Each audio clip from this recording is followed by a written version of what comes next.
এটি কোনো কারাগার নয় কোনো বন্দিশালা।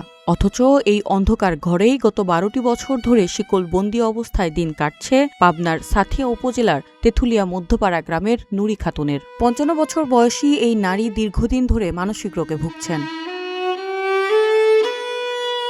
সরজমিনে দেখা যায় বাড়ির পেছনে পরিত্যক্ত একটি ছোট্ট ঘরে রাখা হয়েছে নুরি খাতুনকে। ঘরে নেই কোনো জানালা, বিদ্যুৎ সংযোগ কিংবা পর্যাপ্ত আলো বাতাসের ব্যবস্থা। দিনের বেলাতেও সেখানে বিরাজ করে ঘুটঘুটে অন্ধকার।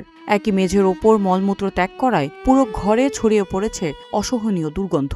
আমি ছোটবেলা থেকে দেখতেছি ওনার এই সমস্যা। দাদা জীবিত থাকা অবস্থায় ওনাকে নিয়ে অনেক জায়গায় গেছেন, ডাক্তার দেখাইছেন, কবিরাজ দেখাইছেন, কোনো কিছুতে ভালো হয় না। মাঝে মাঝে একটু হয়েছে, আবার দেখা গেছে যে কিছুদিন পর আবার যেমন তেমন। পরিবারের দাবি 4 দশক ধরে চেষ্টা করেও চিকিৎসা না হওয়ায় বাধ্য হয়েই তাকে আটকে রাখা হয়েছে। তবে স্থানীয় সচেতন মানুষ একে শুধুই অবহেলা ও মানবিক বিপর্যয় হিসেবেই দেখছেন।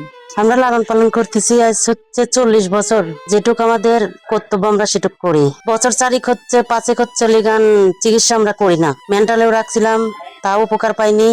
বাড়িতেই রেখে এখন ধরেন যে ওষুধ পানি দেই না, এমনিতেই রাখি। আমি জানি যে লবা চাচার মেয়ে নুরি মারা গেছে। এখন আপনাদের মাধ্যমে দেখলাম যে সে জীবিত, তাকে শিকলবন্দি করে রাখিছে। একজন মানুষকে বন্দী করে রাখা বা একজন মানুষকে আটকিয়ে রাখা এটা সম্পূর্ণভাবে নাজায়েজ। তাই আসুন এই ধরনের কাজ থেকে আমরা দূরে থাকি। যারা এই ধরনের কাজ করে আমরা তাদেরকে প্রশাসনের মাধ্যমে তাদের ব্যাপারে উপযুক্ত শাস্তির ব্যবস্থা করি। নুরি খাতুনের এই করুণ জীবনচিত্র নতুন করে প্রশ্ন তুলছে মানসিক রোগীদের চিকিৎসা ও মানবাধিকার নিয়ে। মানবতা আর কতটা নিচে নামলে অবহেলায় কাটাতে হয় এক যুগ। News desk, green TV digital.